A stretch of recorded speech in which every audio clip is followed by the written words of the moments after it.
Welcome back to Tyson's Alchemy, and today we're going to be talking about law number 2 about the 48 laws of power.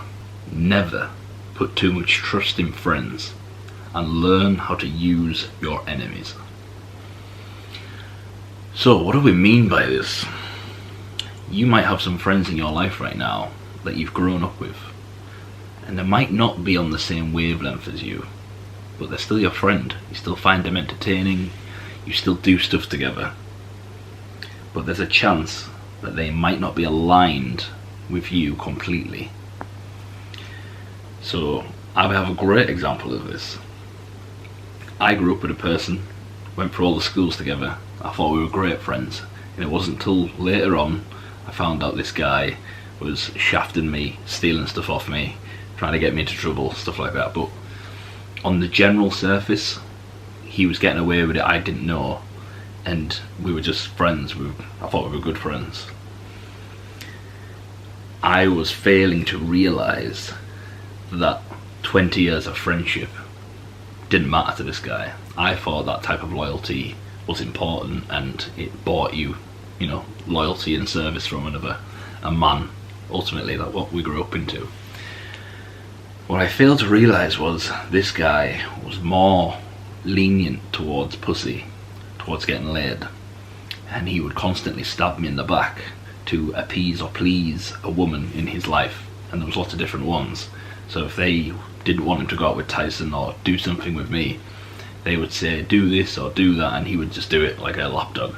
I didn't know that because I wasn't in the room with them until eventually I found out, and I was able to see how much he'd betrayed me. There was many instances later on when I started to become aware, when I started learning about the laws of power, that it all made sense. You need to be aware of the fact that most humans are looking out for number one. It's very rare to have a loyal brother, a loyal friend that isn't willing to cut you off for their own gain. Now, I have a brother, a bloodline brother. I've got two, and I know that they would never shaft me personally because we're blood. But I do have friends still that I know of that I can say when I think about it, I couldn't trust them 100%. It is what it is.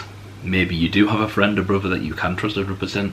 I know for a fact that there's temptations that could come their way. For some of them it's drugs, some of them it's money, gambling, women. They've all got their own little what's it called, like weaknesses that would make them disown the loyalty that they have with me and go take a different turn. So the famous story is obviously where this applies to is there was a king, and he was walking down the street and some horses got loose, and a peasant jumped out into the way to protect the king. And this king was so impressed that he turned this peasant into one of the royals and looked after him, and he built him up through the ranks, and they ended up being best friends. And this peasant essentially owed him his life, and he owed him his life. He gave him this wonderful life because he'd saved the king. And then eventually, when the new dictatorship started, the king had to decide who was his second in charge. Was it going to be his smart uncle that knew how it all works, or was it going to be this new best friend that he's got that saved his life? And he was totally engrossed with this new friend that he had, so he picked the friend. That friend ended up stabbing him and killing him in his sleep and becoming king himself. Obviously it's a while back, but essentially he didn't keep his eyes open. He was that blissful. Like when you see a guy fall in love with a woman, you can see brothers kind of fall in brotherly love with another brother, with another man. They get like not like a man crush, but they get so engrossed with their new friendship that they don't realise the full identity of that person. And I've been guilty of this sometimes, but I've been able to also spot it as I've got older. There are people you will meet that will play the card of being your friend, and you will have to play the card of being their friend. But you need to be aware that they might have different agendas. Now, in the higher up networks that I'm in now, this is super common. Most people have an agenda. They'll meet you, they'll smile, hey, what do you do, Tyson? I'll tell them what I do, and I can spot straight away if he actually likes my vibe or if he doesn't. And you need to be able to discern this as you move up the ranks in life. As you're dealing with more and more money, you've got more important deals on the table. Tyson's camera died. Get ready for part 2. So, as I was saying, my camera died, so here I am, part 2 of the same video. Your friends can fuck you up.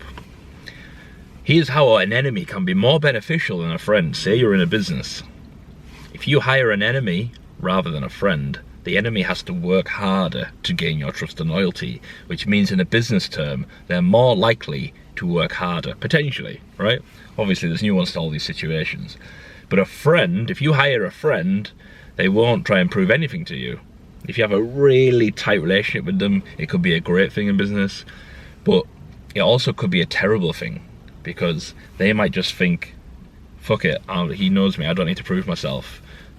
I've been friends with him for years. Friends can be dangerous because their familiarity breeds contentment. Another thing that some friends do is they hide the negative aspects of themselves to keep the peace. They've had a long relationship with you, they're your friend. So if they are going through something, 9 times out of 10, they're probably going to keep that away from you, especially in terms of business world. They're just going to hide it because they don't want to ruin the character that they've built for you already. But with an enemy, you usually know how they feel. They express, if they're an enemy, you know that they don't like you, or they've expressed some type of distrust or hate for you. So you actually know where you stand with them. But there are some friends or some people in your circle where you don't actually know where you stand with them. It seems like you're friends, but they're not all like that. And trust me, I've had my experiences of this where I thought we were on good terms and we had a really good relationship, friendship, brotherhood, and then before you know it, you're getting backstabbed, or they envy my success and they don't like it, so they try and bring me back down. So be careful with your friends. They often develop a sense of entitlement. So because I'm winning, the friends that I grew up with message me like they should be winning, like they were some type of important part of my journey. But the truth is, all the work that I've done to get here, truthfully, has been on my own. Now I work with people online now, my team, where they're helping me, but to get from where I was to where I am now, I didn't get any help from any of my friends. And I still have friends, and some of them know their place as that type of friend, and some of them do feel a sense of entitlement, like, come on Tyson, when are you going to give me a job for this, and when you're going to...